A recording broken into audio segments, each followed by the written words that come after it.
Je m'appelle Véronique Gilbert, je suis enseignante à la commission scolaire de la Beauce-et-Chemin. Depuis quelques années, j'enseigne les sciences et technologies en secondaire 1 et en secondaire 2. Et j'ai aussi un groupe de sciences générales en secondaire 5. Je m'appelle Antoine Gauvreau-Rivière, j'enseigne les mathématiques et les sciences au Centre de formation de la Côte de Gaspé. Dans ma classe, j'ai des élèves qui vont de secondaire 1 à 5 et l'année dernière, j'ai exploité la robotique avec eux dans ma classe. Pourquoi j'ai commencé à m'intéresser à la robotique? Bien, premièrement, c'est par intérêt personnel. J'avais envie d'expérimenter. Et aussi, depuis quelques années, j'avais une clientèle où on me demandait de travailler avec eux un peu plus par projet, avec une approche qui était plus concrète. Donc, je me suis rendu compte au fil des heures que j'ai passé à faire de la robotique aussi que c'était une technologie qui était accessible pour cette clientèle-là. Ce que j'aime avec la robotique en classe, c'est que je peux mettre les élèves en action directement. Ils savent où ils sont rendus dans leur projet. C'est un projet qui est à long terme, c'est pas juste maintenant. Ils peuvent vraiment avoir une construction des connaissances et des compétences tout au long du projet.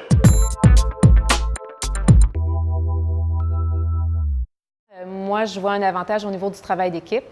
Les élèves ont à former des équipes parce qu'on n'a pas non plus un robot pour chaque élève. Donc, c'est des équipes de 2 ou 3 élèves qui sont à différents niveaux. Donc, il y a un ajustement qui doit se faire là, au sein de l'équipe pour qu'ils puissent bien avancer. Il y a tout aussi l'approche de la résolution de problèmes.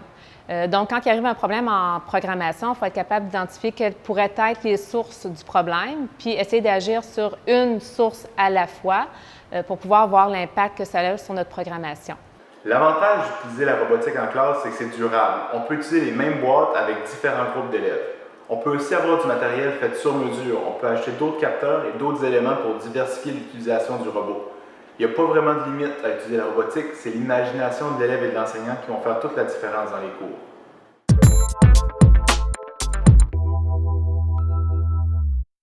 Quand j'ai présenté le projet de robotique aux élèves, la première impression, les élèves étaient contents d'en faire. Donc, on a commencé tout le monde avec une séquence qui était quand même assez simple. Ça s'est bien passé. Par contre, en continuant dans la séquence, ça se compliquait un petit peu plus et là, on s'est rendu compte que des fois, les élèves ont la perception que s'ils sont bons en jeux vidéo, ils vont être bons en robotique, sauf que ça demande d'autres compétences. Et j'ai vu l'inverse aussi. Puis là, je parle des jeunes filles qui pensaient qu'ils n'aimeraient pas ça et se sont révélées être des élèves là, quand même assez performantes là, en robotique. La première réaction des élèves, au début, ils étaient sceptiques un peu. Ils ont vu que j'étais capable d'utiliser, ils se demandaient est-ce qu'eux allaient être capables de l'utiliser. Ils étaient attentifs, mais ils étaient plus ou moins motivés à l'utilisation de la robotique. Au moment qu'ils ont commencé à bâtir leur propre robot, les élèves ont eu un intérêt marqué. Ils ont vu qu'ils pouvaient le personnaliser, qu'ils pouvaient mettre des pièces qu'ils voulaient dessus. C'est comme ça que l'intérêt est apparu vraiment chez les élèves.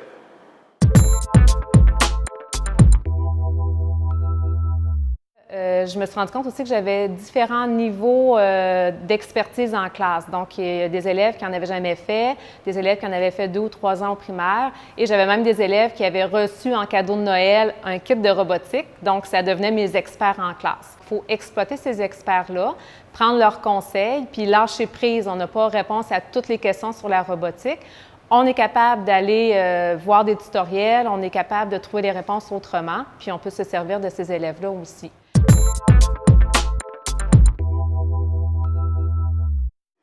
Le lien avec les mathématiques a été important parce qu'une fois qu'ils ont vu qu'il y avait un lien concret avec les mathématiques, ils étaient beaucoup plus intéressés à utiliser le robot.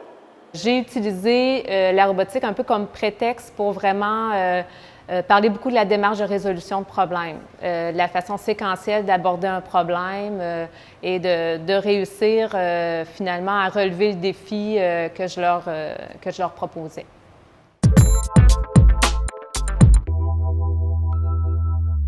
Quelques petits conseils avant de commencer le cours de robotique. C'est certain que moi, je vous suggère d'avoir des petits groupes, des objectifs qui sont précis. Parmi les détails techniques, assurez-vous d'avoir des ordinateurs qui sont suffisamment performants, que les mises à jour sont faites et que vous avez déjà pris connaissance des ensembles de robotique avant de commencer. Pour la planification du cours, j'ai utilisé le site Weebly de la commission scolaire de l'Outaouais qui ont déjà monté une planification avec les robots EV3 pour la formation générale des adultes. Pour les 2 niveaux, ça a été la même approche. Donc, les élèves avaient des défis à réussir, des défis simples au début et ça se complexifiait. Donc, à partir du moment où leur premier défi était réussi, j'allais les évaluer puis je gardais des traces de la réalisation de leur défi. Les élèves ont fait cette séquence-là en classe pendant un cycle.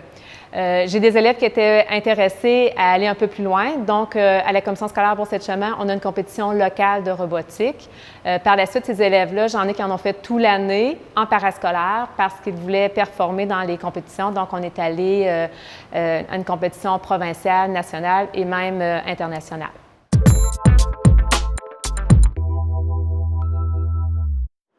Comment s'est déroulée la première utilisation en classe? La première utilisation a bien été. Au début, on leur a montré l'utilisation concrète avec les mathématiques, puis on a montré des petites démonstrations avec le robot pour aller susciter l'intérêt des élèves vers la robotique. Pour commencer avec les élèves, on leur a montré comment le robot de base fonctionnait, comment la programmation fonctionnait aussi, les situations d'erreur qui pouvaient arriver, puis on leur a montré comment on pouvait le téléguider avec un appareil mobile comme un iPad ou un téléphone intelligent. Après avoir fait la démonstration aux élèves, je leur ai donné leur boîte, ils l'ont ouvert, ils ont manipulé les pièces. Ils ont commencé à monter leur robot de base aussi. Ça a bien été, ils ont pu rajouter aussi des petites pièces sur leur robot. Ils ont exploré l'interface de programmation. On a vu que même les élèves qui étaient à l'aise avec les ordinateurs, qui jouaient beaucoup en ligne, ont eu de la difficulté à s'adapter à cette interface-là, qui est un petit peu plus complexe. Au niveau de la motivation et de l'intérêt de l'élève, la robotique, c'est vraiment super. Quand un élève vient me voir qui dit « Excuse-moi Antoine, je sais que c'est pas le temps de la période de robotique, mais est-ce que je pourrais quand même travailler sur mon robot? Aurais-tu d'autres défis à me donner que je pourrais faire avec mon robot? J'ai vu, il y a la poubelle qui est là, il y a la porte. Est-ce que tu penses qu'avec le logiciel, je pourrais faire des S entre la poubelle et le bureau, puis qu'ils sortent de la classe, qu'ils reviennent par le trajet inverse? » Là, on se rend compte qu'il y a eu un apprentissage significatif qui a été fait par l'élève, puis ça, c'est la paix de tous les enseignants.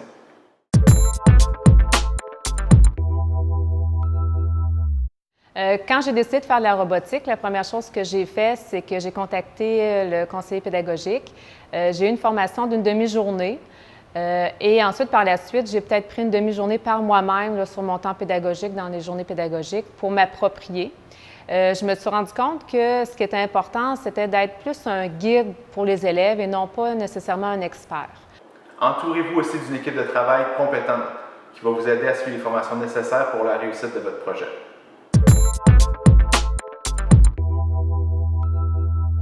Cette génération-là vont être amenés, en tant que jeunes travailleurs, à développer leur côté autodidacte par rapport aux technologies parce que ça évolue tellement rapidement qu'on ne peut pas leur montrer en classe la technologie qu'ils vont utiliser sur le marché du travail dans 10 ans.